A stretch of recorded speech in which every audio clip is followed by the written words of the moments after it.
एक ऐसी murder mystery जिसकी एक कड़ी सुलझती है तो दूसरी उलझ जाती है। सुराग के नाम पर कुछ बड़ा नहीं, न चेहरा, न शरीर, न लाश, सिवाय ड्रम में भरी ईंट और कंक्रीट में दबी कुचली टूटी फूटी कुछ हड्डियों की, बदन से सड़कर गल चुकी कुछ कपड़ों के, कुछ पुराने नोट के टुकड़े। किसी मर्डर मिस्ट्री में रहस्यों से भरी अगर आपने कोई नॉवल पढ़ी होगी तो ये अकेला केस ही किसी ग्रंथ से कम नहीं, जिसके हर पन्ने में एक राज, जिसे सुलझाने के लिए देश के शर्लॉक होम्स कहे जाने वाले दर्जनों मर्डर मिस्ट्री को सुलझाने वाले कई बार चकरा गए। आज हम क्राइम स्टोरीज में आपके लिए इंडिया की one of the most complicated murder mysteries में से एक स्टोरी लेकर आए हैं।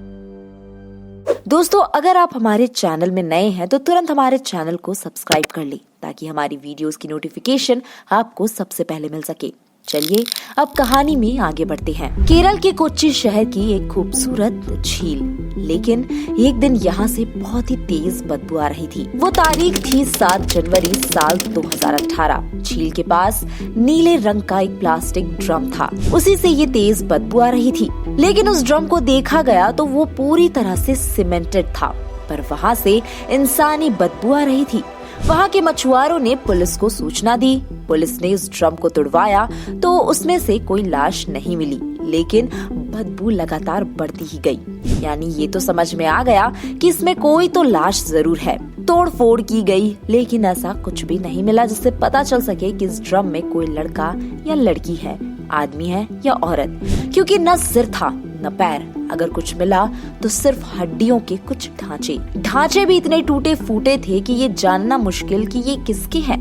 फिर कुछ टूटे फूटे जबड़े मिले, कुछ कपड़ों के टुकड़े तो कुछ पुराने नोट। पुलिस ने सब कुछ कब्जे में ले लिया, लेकिन ये समझ में आ गया कि एक ड्रम में जितनी सिमटी हुई कुछ इंसानी हड्डियां मिली, असल में पूरा मामला सागर की गहराई से भी ज्यादा उलझा हुआ है। अब ये खबर अगले दिन यानी 8 जनवरी 2018 को लोकल न्यूज़पेपर्स में छपती है।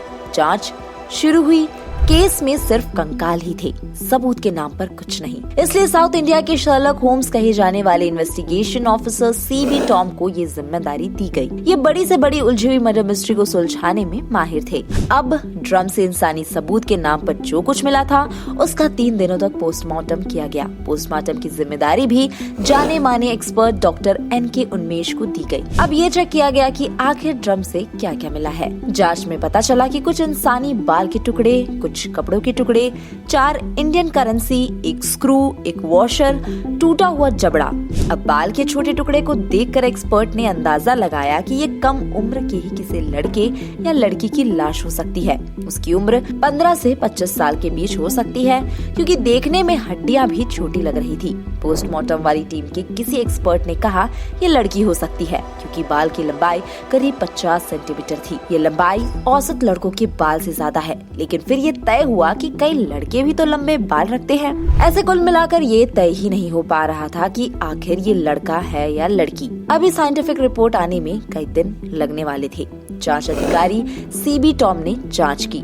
उसमें 500 रुपए के 3 नोट और एक 100 रुपए का नोट था, लेकिन ये नोट साल 2018 में बंद हो चुके थे, क्योंकि ये नोट यानी 500 के वो नोट 8 नवंबर 2016 को ही नोटबंदी में बंद हो चुके थे। 8 नवंबर 2016 की रात्रि को 12 बजे से वर्तमान में जारी 500 रुपए और 1000 रुपए के करेंसी नोट लीगल टेंडर नहीं रहेंगे। लिहाजा जांच अधिकारी ने ये मान लिया कि ये जिस किसी की भी लाश है उसकी हत्या कम से कम आज से 2 साल पहले की गई है। ये मर्डर भी कम से कम 8 नवंबर 2016 से तो पहले का ही होगा। अब सवाल ये था कि 2 साल पुराने गुमशुदा लोगों की जांच की जाए, लेकिन उससे भी बड़ा सवाल था कि कैसे पता करेंगे कि गुमशुदा हुआ कोई लड़के की जांच करे या फिर लड़की की। उसकी उम्र क्या होगी, 15 से 25 साल ही या फिर उससे भी ज्यादा, क्योंकि अभी तक कुछ भी समझ नहीं आ रहा था। इस मर्डर मिस्ट्री ने इतना उलझाया कि शर्लॉक होम्स भी कुछ कर नहीं पाए। आखिर करे तो क्या करे। अब कुछ दिन बीते, पोस्टमार्टम की जांच चल रही थी। तीसरा दिन था यानी 11 जनवरी 2018। उस दिन डॉक्टर NK उन्मेष को हड्डी के टुकड़ों में से एक स्क्रू और वॉशर मिला। करीब 6.6 सेंटीमीटर लंबा और 2.5 सेंटीमीटर चौड़ा स्क्रू था। बारीकी से जांच करने पर यह समझ आया कि उस हड्डी के ढांचे में ये बाई एड़ी वाला हिस्सा है, उसी में ये स्क्रू फिट किया हुआ है। लेकिन उस पर कुछ ऐसा नहीं पढ़ने में आ रहा था जिससे कोई सुराग मिल सके। लेकिन ये जानकारी इम्पोर्टेंट है या नहीं, ये सोचते हुए डॉक्टर उन्मेष ने सीबी टॉम को फोन कर दिया और ये बताया कि उन्हें लगता है कि एक सुराग तो मिला है, लेकिन उससे कितनी मदद मिल पाएगी वो समझ नहीं आ रहा। बाईं एड़ी वाली हड्डी में से एक स्क्रू मिला है जिसे कभी फ्रैक्चर होने पर अस्पताल में फिट कराया गया होगा, लेकिन उस पर लिखा हुआ इतना धुंधला हो चुका है कि पढ़ना मुश्किल। ये सुनते ही सीबी टॉम तुरंत डॉक्टर के पास पहुंचे, उस अदने से स्क्रू को अपने कब्जे में लिया और सबसे हाई क्वालिटी वाले कैमरे की मदद से उसकी फोटो करानी शुरू की। कई घंटों की मेहनत के बाद एक छोटा लेकिन अहम सुराग मिला। असल में स्क्रू के टॉप पर इंग्लिश में कुछ लिखा था, वो शब्द था पिटकर। अब इसके बारे में गूगल पर सर्च किया गया तो पता चला कि ये पुणे की कंपनी है जो पूरे देश में ऐसे स्क्रू की सप्लाई करती है जिसे सर्जरी में इस्तेमाल किया जाता है। अब ये पता करना था कि आखिर इस स्क्रू का इस्तेमाल कोच्चि या एर्नाकुलम जिले के किस हॉस्पिटल में हुआ है, किस मरीज के लिए इस्तेमाल किया गया है, ये बड़ी चुनौती थी। अब ये भी पता नहीं था कि आखिर ये किस साल में लगवाया गया होगा। मतलब कुल मिलाकर सुराग तो मिला, लेकिन उसमें ऐसा कुछ भी नहीं था जिससे उस मरने वाले की पहचान मिल सके। अभी कातिल और कत्ल की वजह पता लगाना तो बहुत दूर की बात थी। अब ये मानकर कि लाश के साथ मिले पुराने नोट कम से कम नवंबर 2016 से पहले के होंगे, इसलिए उस पिटकर कंपनी अधिकारियों से कांटेक्ट कर ये डिटेल्स मांगी गई कि साल 2016 में ऐसे स्क्रू कितने और किसे बेचे गए। आगे की पड़ताल में पिटकर कंपनी से बैच का पता चला और जानकारी मिली कि 2016 में टोटल 161 स्क्रू सप्लाई किए गए थे और इन 161 में से 155 तो महाराष्ट्र और गुजरात में किए गए, बाकी 6 केरल में सप्लाई हुए थे। अब पूरे केरल में कहां-कहां किन मरीजों को ये स्क्रू लगाए गए, इसकी डिटेल्स निकाली गई। 5 से ज्यादा पुलिस टीमें इसकी जांच में जुट गई। तब जाकर केरल के सभी 6 मरीजों की जानकारी मिल गई। इन मरीजों में 5 मरीज तो पुलिस को मिल गए, लेकिन 6वें मरीज की जानकारी नहीं मिली। उस मरीज का नाम था शकुंतला, उम्र करीब 60 साल। वो महिला थी, लेकिन पुलिस को शुरुआती जांच से लगता था कि मरने वाले की उम्र तो 15 से 25 साल होगी, इसलिए उम्मीद कम लग रही थी। लेकिन इसके अलावा कोई ऑप्शन भी नहीं था, लिहाजा पुलिस की जांच इसी दिशा में आगे बढ़ी। अब जिस अस्पताल में मरीज शकुंतला की बाईं एड़ी में स्क्रू फिट किया गया था, वहां जाकर जांच की गई। उस मरीज को किसने भर्ती कराया, उसका नाम निकाला गया, तब अस्वती का नाम मिला। रिश्ते में ये शकुंतला की बेटी लगती थी। अब पुलिस उस अस्वती के पास पहुंची। पूछा गया कि शकुंतला कौन है और अब कहाँ है। जवाब मिला कि कई साल से वो उनके कांटेक्ट में नहीं है।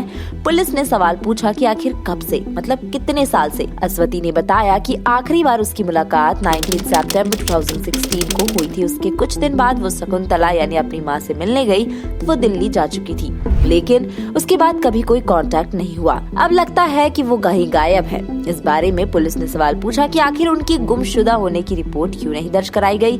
तब उसने बताया कि उनके और उनके माँ के बीच के रिश्ते अच्छे नहीं थे, इसलिए उसे लगा कि वो सच में कहीं चली गई है, लिहाजा पुलिस में कोई शिकायत नहीं की।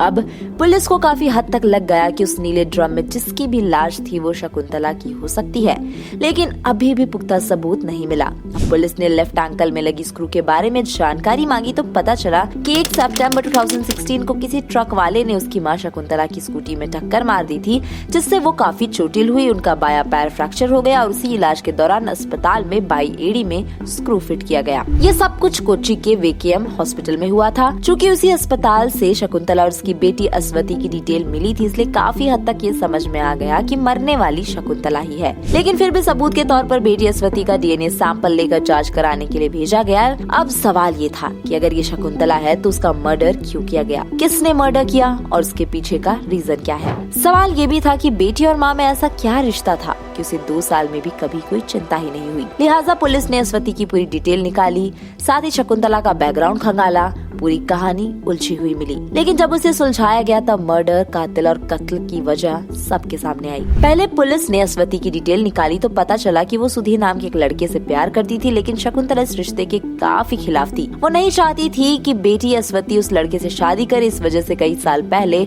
अस्वती अपने प्रेमी सुधीर के साथ घर छोड़कर चली गई। कई सालों तक उनका कोई कांटेक्ट नहीं रहा। उस शादी से अस्वती के 2 बच्चे हुए। इधर शकुंतला ने लॉटरी खरीदने बेचने का धंधा शुरू कर लिया। वो स्कूटी से आना जाना करती। साल 2015 की बात है जब अस्वती और सुधी के बीच रिश्ते खराब हो गए, दोनों का तलाक हो गया। इसके बाद अस्वती साल 2016 के स्टार्टिंग मंथ में ही अपने दोनों बच्चों को लेकर अपनी माँ के पास वापस आ गई। कोच्चि के उसी इलाके में माँ और बेटी साथ रहने लगे। उसी समय अस्वती की मुलाकात TM सजित से हुई। Sajit SPCA society for prevention of cruelty to animals में काम करता था। दोनों एक दूसरे से प्यार करने लगे थे। सजित कई बार अस्वती के साथ ही उसके माँ वाले मकान में ही रहता था। इस तरह अस्वती को उसके दोनों बच्चों के लिए सहारा मिल गया, लेकिन उनकी मां शकुंतला को ये सब कुछ पसंद नहीं। अब पुलिस ने अस्वती से पूछा कि सजित कहाँ है। तब इस पूरी जांच में एक और बहुत ही हैरान और चौंकाने वाली बात सामने आई। उसने बताया कि इसी साल 2018 में 9 जनवरी को ही सजित की अचानक मौत हो गई। उसे कार्डियक अरेस्ट हुआ था। ये वही तारीख थी जिस दिन लोकल न्यूज़पेपर्स में झील किनारे नीले ड्रम में लाश मिलने की खबर छप रही थी। अब जांच अधिकारियों को ये अजीब इत्तेफाक वाकई चौंकाने वाला लगा। पुलिस को यकीन नहीं हुआ कि आखिर ये कैसे हो सकता है। उसी दिन सजित की मौत हो गई। इसका पता लगाने के लिए पुलिस ने हॉस्पिटल से लेकर पोस्टमार्टम करने वाले डॉक्टर से पड़ताल की। तब पता चला कि वाकई अटैक आने से उसकी मौत हुई है, लेकिन ये इत्तेफाक बेहद अजीब था। पुलिस ने अब सजित का बैकग्राउंड तलाशना शुरू किया। सजित की जानकारी जुटाई तो पता चला कि सागर नाम की लड़की से उसने पहले ही शादी की थी। उसका उससे एक बच्चा भी है। अस्वती से उसका एक्स्ट्रा मैरिटल अफेयर चल रहा था। पुलिस ने सजित के कुछ दोस्तों से पूछताछ की तो ये भी पता चला कि उससे शकुंतला काफी नाराज रहती थी। इसके बाद पुलिस ने सजित की पत्नी से पूछताछ की। उससे पता चला कि हाँ ये बात सच है, उसका एक्स्ट्रा मैरिटल अफेयर था। फिर पुलिस ने अस्वती से जानकारी जुटाई कि आखिरी बार शकुंतला गायब हुई तब क्या हुआ था। अस्वती ने बताया कि मां के पैर का ऑपरेशन कराने के लिए 1 सितंबर 2016 को अस्पताल में वो भर्ती हुए। स्क्रू लगाए जाने के बाद प्लास्टर लगाकर अस्पताल से 15 सितंबर को छुट्टी हुई थी। उसी दिन घर आ गए थे, लेकिन उसके 4 दिन बाद ही 19 सितंबर 2016 को शकुंतला को चिकन पॉक्स हो गया। दूसरे कई इन्फेक्शंस भी हो गए। इसलिए बच्चों और मुझे कोई इन्फेक्शन ना हो, इसलिए अस्वती अपने दोनों बच्चों को लेकर मां शकुंतला से अलग होकर दूसरे लॉज में कुछ दिनों के लिए चली गई। इसके बाद 26 सितंबर 2016 को जब वो मां के पास पहुंचे तो सजित मिला। उसने बताया कि तुम्हारी मां मिशनरी की नर्सों के साथ दिल्ली चली गई है, इसलिए उसे लगा कि उनसे मेरी नाराजगी तो रहती ही है, तो इस बार वो खुद ही चली गई है, कोई बात नहीं। फिर उन्होंने कभी उन्हें कांटेक्ट नहीं किया।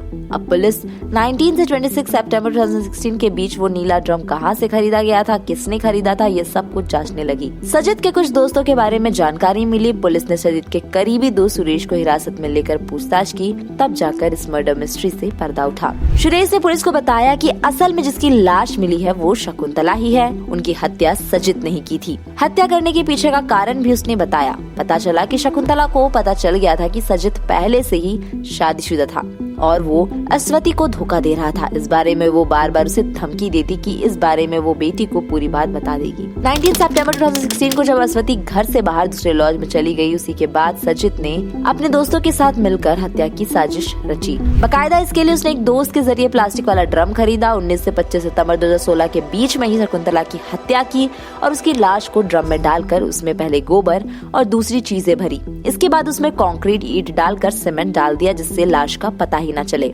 इसके बाद ऑटो रिक्शे में उस ड्रम को लादकर उसी झील में फेंक आया। जिस ऑटो से लाश से भरे ड्रम को ले जाया गया था वो सुरेश का ही था। अब वही ड्रम कुछ महीने बाद इस झील के एक छोर पर पहुंच गया, जिसे वहां के मछुआरों ने भी देखा था, लेकिन बदबू नहीं आने से कभी उनका ध्यान नहीं गया। लेकिन 2 साल बाद उस एरिया में काफी बदबू आने लगी। तब पुलिस को जानकारी मिली। इस तरह मर्डर के करीब 2 साल बाद पूरे मामले का खुलासा हुआ, लेकिन ये खुलासा अधूरा ही था क्योंकि जिस पर हत्या का आरोप था उसकी मौत हो चुकी थी। इसी के साथ दोस्तों आज की वीडियो में इतना ही।